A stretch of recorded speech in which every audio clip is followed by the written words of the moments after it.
Ahoy there, I'm Tiny Pirate and welcome to my Scrap Mechanic Boneyard. This is where I go to build things. And as you can see, there's a few failed experiments and one successful one. Hooray! And we're going to talk about it. I've been really interested in the idea of building a monorail system to get around the world of Scrap Mechanic because running is slow and monorails are cool. So I built this one the other day, and yes, it goes weirdly in the backwards direction, and that's because of some physics issue that no one is able to diagnose, but it is true. Look, perfectly fine forward, not good backwards. And what I want to do today is build another one of these cars and show you how they work. And then in the next episodes, we're going to expand this track, including adding automated switching elements, which will allow our kart rider to choose which way they want to go when there is multiple options. Might even build some sidings here for the spare karts that we build, and maybe even a pretty train station at some point in the future. So first of all, we need to think about building this kart, and I've gone through a few different experimental designs and found that the simplest is often the best. And so the way we're going to do this is, first of all, we're going to build attached to the rails just to keep things nice and easy with the design. And we'll just get rid of that one. What I'm going to do is just build out here and up so that I can more easily attach the stuff I want to attach. And then we're going to build a large flat plane here of metal, as big as we can go. Yeah, that'll do. And that's one off, which is good. And then we're going to cut out where the wheels go. And the reason I've started like this is because if you build something out of, say, a lot of pipes, often one piece will not join another piece. You can't, for example, build a ring. So if you were to build a series of blocks in a ring like this, and I was to go like this and connect it there, what you'll find is there'll be a seam. It's probably right there between those two blocks. And this makes moving vehicles really difficult to manage until they get the welding tool. So they have promised a welding tool, and I expect that in due course that will make some of the building a bit easier to handle, because you'll be able to weld odd shapes together. As it stands now, a large flat piece of metal like this does a pretty good job of keeping everything happy. So 1, 2, we're going to have 2 wheels riding our center rail. We're going to power those. I've put a bit of space around them at the front because, well, I generally find that maybe it just makes it run a bit better. I'd like to think it does. Since we plan to go in this direction, I'm going to put 2 engines on because we want to power those 4 wheels. I could maybe just put 1 engine on, but sometimes I experiment with powering all of the wheels on it. Sometimes I don't. So we'll just go for that for now. 1 seat. Might as well now then cut the space all the way back to here. And we're going to cut some of the nose off this because we just don't need it to be quite so long. 1 wheel like that. And 1 wheel like that. Good. And now we can afford to take off probably all of the side. Yeah. And now we get underneath. And we put a wheel here, and this wheel is going to hold everything together and hold us on the track, as you might expect. So let me do that here. Another bit of pipe there, and a wheel. I'll repeat down this side. And I think I've got even more metal down this side, all the way back to there. How's that? Yep. 2. Do I need 2? No, I only need 1. So the engine does hang off over the edge, but we'll kind of fix it up later. And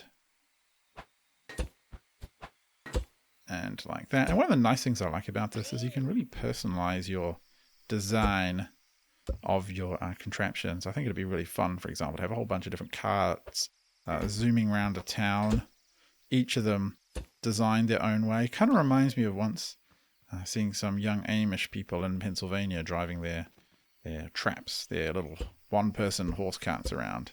They were kind of like the boy racers of the Amish world. As far as I could tell, they looked pretty cool. Their beards were extra trim. Maybe we'll put a little block on the back. It's a little lonely without a wheel hanging out there. Yeah, so I think it'd be neat to have everyone having their own choice sort of cart to zip around on. Now that should function fine. And the thing to do now is to hook these wheels up. So we use this one to power the back wheels. This one to power the front wheels. And give it a bit of juice. No, no. Ah, no, I forgot to attach it. Oh, no, stop. Oh, okay. Right, when you power an engine and don't attach it to anything, it just decides to do its own thing. Did we get both of them? Did we really? Okay, so now... No, I don't think we did. I think it's lying to me. No. ETUs. Good. Up to there and in there. So, yeah, now as you can see, zip, zip, zip. Again, this one doesn't like going backwards. Goes forward fine. Don't know what it is. Something physics. Cool. So that cart is basically complete. Excellent. Which gives us time to think about some kind of siding, I reckon. So we can park spare. Are you happy? Is this happy? Is it wobbling? Is there something wrong with the track? Who knows? So that cart is basically complete. Maybe I should add some detailing. Yeah, that might be quite nice, mightn't it? So, bit of detailing and then we'll do some track work. So I think one of those is always stylish. So let's have a look here. Alright, like that. And I quite like the headlights. They're not especially bright as far as headlights go. Come on. No, can you maybe not go sideways? Oh, look at that. That's pretty cool. Not the wrong way. Come on. It's a bit hard to spot which way round. There we go. That looks awesome. No one's going to want to get in the way of this bad boy now. Lots of lights. Yeah, I quite like running a rail down here. Maybe we'll just run one all the way down. That's getting a little long. And some valves. I mean, things always look better with valves, don't they? Except Half-Life 3. Oh, where is it? Where is it, Valve? I want it. Give me my Half-Life 3. Little bumpers on the back, maybe. And come on. This might change the physics, so we'll have to see if it still works after this. There we go. Something snazzy along there. And where are you? Come on. Went past it, didn't I? And another one. And the good thing about a station is it would be good to be able to... What did that one look like on that side? Yeah, it would be good to be able to get into these things without having to climb up the sides. So a station is definitely a good idea once I've got the switch mechanisms down pat. To switch track. Whoa, that's looking pretty cool. Top needs something though. Top does need something. What should we put in there? Short wires maybe? Yeah, short wires could be cool. Yeah, something like that. How does that look? That looks a touch derpy, but hey, it'll do. I'm happy with that. Alternate transport mechanism. Lots of lights on the front. And it goes back terribly, who knows why. Bash into the buffers. Keep out of my way, other monorail. Bonk. Alright, so I think it might be time to think about how we do a switch. So what I want to do is pretty much cut this piece off here. We are going to rebuild this kind of piece. So let me use that block. Let me strip it down. What have we got here to strip out? Here we go. Whoa.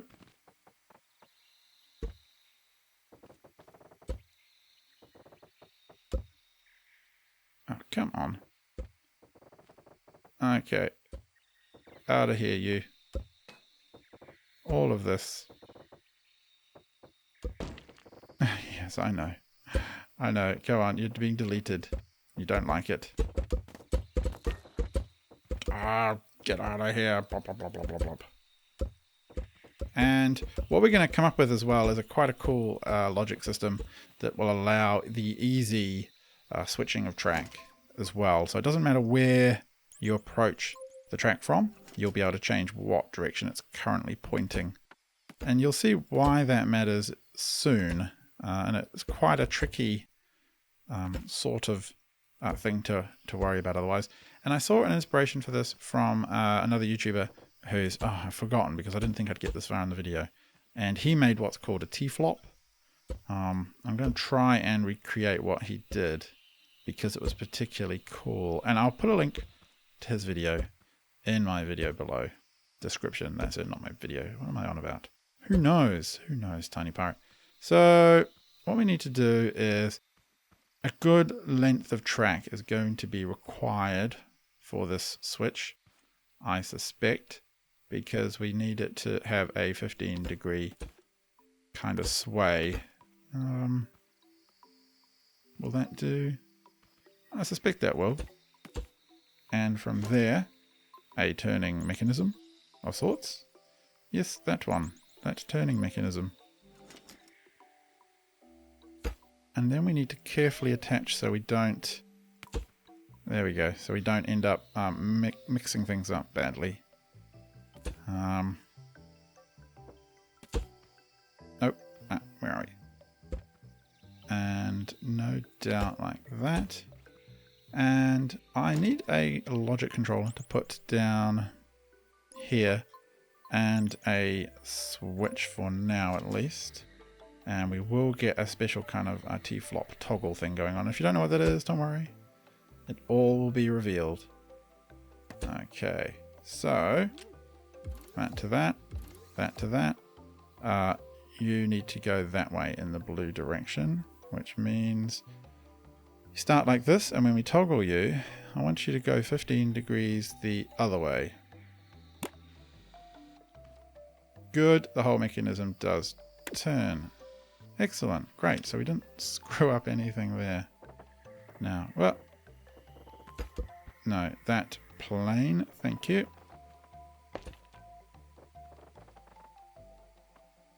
So there are other ways of building track using metal. I just find that there's no real difference. Sorry, metal pieces. I mean like bars and what have you. I've just found there's no real difference in the functionality. And I think you get a better... I think you get to build track better and faster this way, using blocks, basically. So I did try using metal bars. It wasn't really any different, so I gave up on it. Okay, good. So what we have now is a system, and what I'm going to do here is put in some support because this thing's going to have a hard time supporting the weight, otherwise things will flex. And if we toggle this switch, the whole track should move. Bloop. Good. And I should probably run like... Yeah. No, not that far. How far is it going, I think? And then... So I want to kind of make a slide, a slide for it to slide across on. And so it ends up, yep, that should do the trick. And so it should have a smooth progress across its traverse, hopefully. I'll just check that it does actually slide. It'd be nice to have some like high or low friction surfaces in the game so you could ensure that things slipped evenly. Good. And then what we'll be able to do over here, which I will start to do now, is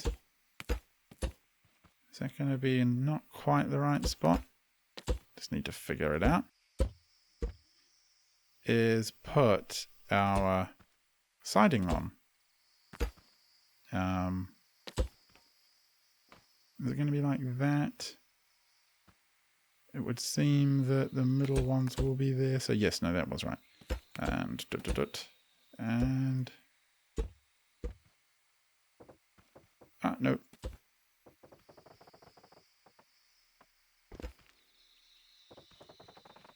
Okay. And 1, 2, 3, 4. So this is an unmoving piece of track. And with luck, we should be able to move on to it. And I think in the next episode, we'll look at ways of automating that. But for now, let's get this one done. And we'll test it to make sure everything works. And fingers crossed it will. 15-degree turns seem to be okay. And we do need to think about a buffer. So we don't want things rolling off the track. Donk donk. And each side and on top. And...